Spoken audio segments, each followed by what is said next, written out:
Hello students, BA Part 1. Today our topic is welfare measures for Dalits. Okay, दलितों के लिए कल्याण कार्य। दलित जातियों की विभिन्न समस्याओं को दूर करने तथा उन्हें विशेष संरक्षण देकर उनकी स्थिति में सुधार करने के लिए सरकार द्वारा अनेक प्रयत्न किए गए। प्रमुख प्रयत्नों को निम्न प्रकार समझा जा सकता है। ओके, निम्न प्रकार से समझा जा सकता है। फर्स्ट क्या है हमारा? अस्पृश्यता का उन्मूलन। क्या है? अस्पृश्यता का उन्मूलन। ओके, तो अस्पृश्यता का उन्मूलन। ओके, इस प्रकार दलित जातियों की लंबे समय से चली आ रही सामाजिक, आर्थिक तथा धार्मिक अधिनियम 1955 पास करके अस्पृश्यता से संबंधित सभी तरह के आचरणों को अपराध घोषित कर दिया। इसके द्वारा दलित जातियों को सवर्ण नीतियों के समान ही सभी तरह के अधिकार दिए गए। इस कानून को अधिक प्रभावपूर्ण बनाने के लिए सन 1976 में इसका नाम नागरिक अधिकार संरक्षण कानून मतलब protection of civil rights act कर दिया गया।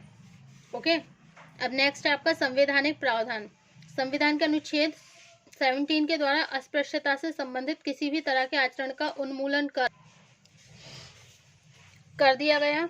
अनुच्छेद 46 के द्वारा अनुसूचित जातियों को सामाजिक अन्याय और शोषण के विरुद्ध सुरक्षा देकर उनके आर्थिक और शैक्षणिक हितों को सुरक्षित करने का प्रावधान किया गया। ओके, थर्ड पॉइंट है आपका विधायिका तथा सरकारी नौकरियों में आरक्षण।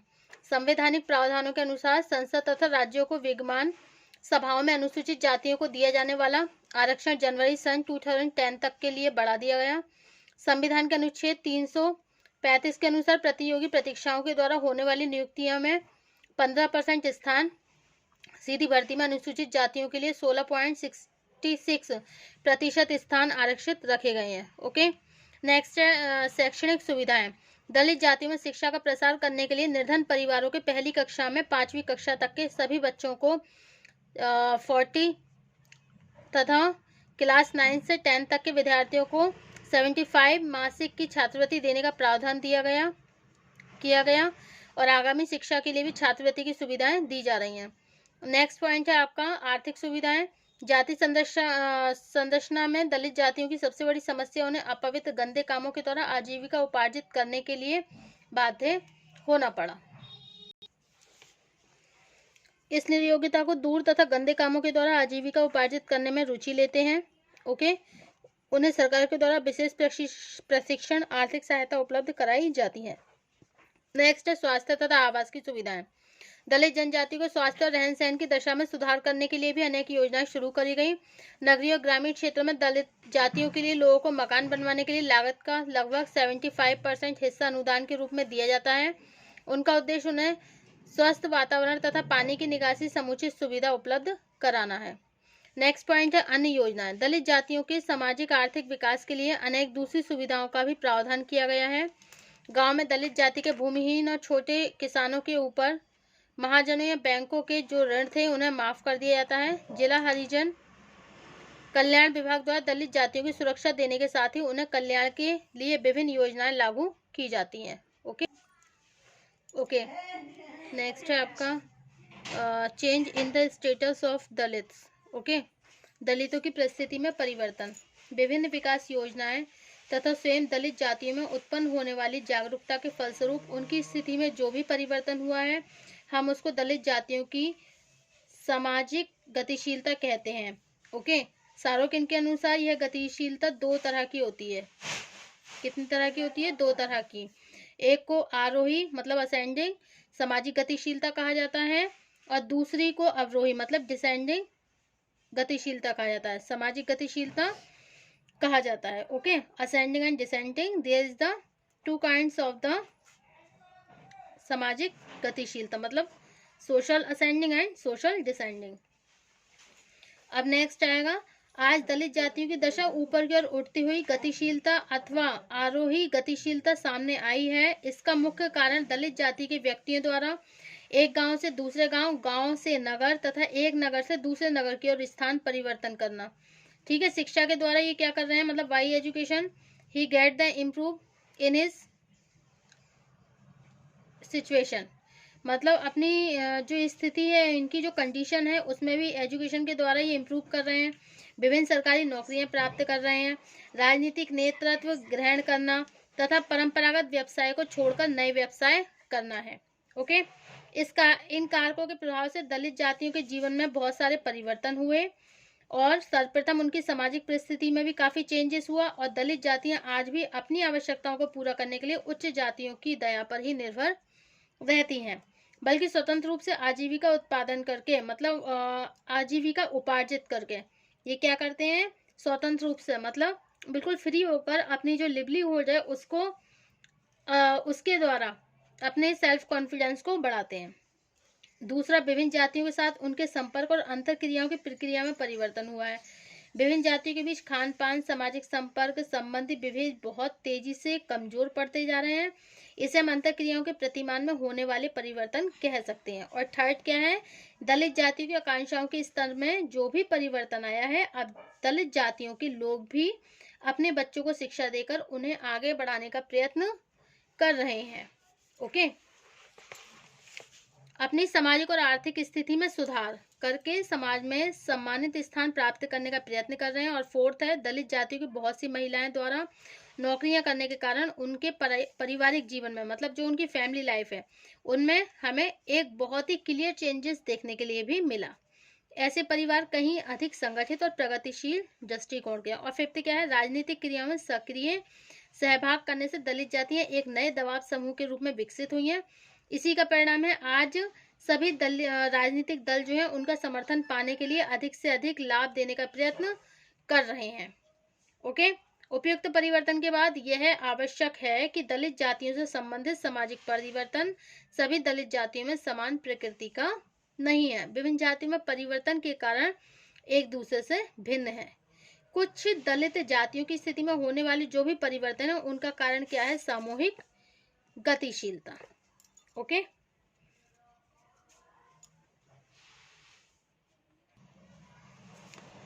ओके, जबकि अनेक दूसरी जातियों में क्या होता है, इसलिए गतिशीलता उत्पन्न हुई है क्योंकि उन्होंने अपने से ही संबंधित अनेक दूसरी जातियों से प्रतिस्पर्धा करके अपनी स्थिति को ऊंचा उठाने का प्रयत्न किया।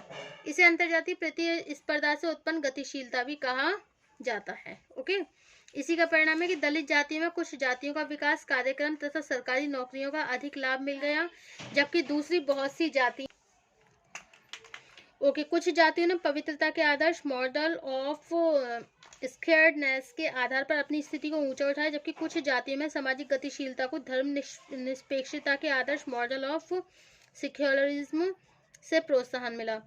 पहला वर्ग वो है जिसने अपवित्र व्यवसायों को छोड़कर नए व्यवसाय ग्रहण करे, जबकि दूसरे ने धर्मनिरपेक्ष मूल्यों के आधार पर अपनी आपको संगठित करके विभिन्न अवसरों का लाभ उठाया। ओके, उपयुक्त तथ्यों के बाद ये सच है कि गांव की तुलना में नगरों में रहने वाली जो दलित जाति है, उनके जीवन में काफी अधिक गतिशीलता स्पष्ट हुई है। और परंपरागत व्यवसाय करने वाले जो हरिजन है, उनकी तुलना में नए व्यवसाय करने वाले लोगों के जीवन में बहुत सारा परिवर्तन भी देखने के लिए मिला। इसी तरह जाति के आधार पर संगठित होने वाली अनुसूचित जातियों के लोगों की तुलना में उन लोगों में अधिक गतिशीलता पाई गई जिन्होंने राष्ट्रीय मुख्य धारा से जुड़कर अपने जीवन में परिवर्तन लाने का प्रयत्न किया। दलित जातियों के जीवन में एक सबसे बड़ा परिवर्तन यह है कि बढ़ती हुई राजनीतिक चेतना। इसके फलस्वरूप दलित जातियों ने बड़े बड़े संगठन बनाकर उनके द्वारा अपनी शक्ति का परिचय देना शुरू करा। अनुसूचित जाति में जैसे जैसे शिक्षा का प्रसार बढ़ता गया, इस वर्ग के बुद्धिजीवियों ने भी संगठित होकर अनुसूचित जातियों की दशा में सुधार करने में योगदान दिया। और इसका सबसे अच्छा प्रमाण 12 और 13 जनवरी सन 2002 को भोपाल में दलित बुद्धिजीवियों का महासम्मेलन है। इस सम्मेलन में 21 सूत्री घोषणा पत्र जारी किए गए। इस घोषणा पत्र के द्वारा सरकार ने मांग करी कि प्रत्येक दलित परिवार को खेती के लिए पर्याप्त भूमि दी जाएगी। अनुसूचित जातियों के लिए खेती और मजदूर और स्त्रियों को समुचित मजदूरी देने के लिए कानून कड़ाई से लागू किए जाएं। दलितों की जमीन पर होने वाले अवैध कब्जों को कड़ाई से रोका जाएगा और दलितों के लिए निःशुल्क और अनिवार्य शिक्षा के प्रावधान को व्यावहारिक रूप से लागू किया जाएगा। ओके, तो दलित महिलाओं को विशेष महिला श्रेणी में सम्मिलित किया जाए और अनुसूचित जाति जनजाति अत्याचार निरोधक अधिनियम 1889 को कड़ाई से लागू किया जाए। ओके,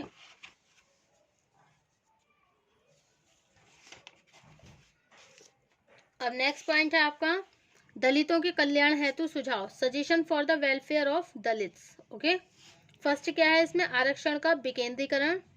सेकंड टॉपिक है शिक्षा का प्रसार। थर्ड है स्वरोजगार को व्यावहारिक बनाना।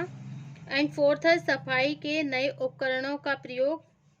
एंड फिफ्थ, महिलाओं को कुटीर उद्योगों का प्रशिक्षण, महिलाओं को कुटीर उद्योगों का प्रशिक्षण। और नेक्स्ट, समुचित आवास की व्यवस्था। और नेक्स्ट है अत्याचारों से रक्षा। एंड नेक्स्ट, जाति विरोधी राजनीति। एंड नेक्स्ट पॉइंट है हृदय परिवर्तन। हृदय परिवर्तन में मतलब दलित जातियों के कल्याण के लिए सबसे अधिक आवश्यक यह है कि उच्च जातियों के विचार और व्यवहारों में परिवर्तन लाया जाए। यह काम प्रचार और शिक्षा के द्वारा किया जाता था। माध्यमिक स्तर की शिक्षा से संबंधित पाठ्यक्रम में इन तथ्यों का समावेश किया जाना चाहिए कि हिंदू धर्म में अस्पृश्यता तथा जाति भेदभाव का कोई स्थान नहीं है। स्मृतियों में दिए गए विधान मौलिक हिंदू धर्म के विरोधी हैं तथा लोकतंत्र की सफलता के लिए सामाजिक समानता आवश्यक है। जीवन के आरंभ से ही यदि विद्यार्थी जाति भेद से संबंधित रूढ़ियों की वास्तविकता को समझने लगेंगे तो अपने आप उनके विचार और मनोवृत्तियों में सकारात्मक परिवर्तन हो जाएगा। ओके, इस दशा में आवश्यक है कि विकास योजना को कार्यान्वित करने के लिए इच्छुक संगठन तथा समाज सुधार संगठनों की अधिक से अधिक सहायता ली जाए। दलित जातियों की समस्याएं आज भी गंभीर हैं तथा एक व्यवहारिक नीति के द्वारा ही इन समस्याओं का समाधान किया जा सकता है। Okay, so this is the suggestion for the welfare of Dalits. अब हमारा नेक्स्ट टर्न पर नेक्स्ट टॉपिक होगा अन्य पिछड़े वर्ग, chapter 4। Thank you for watching my YouTube channel.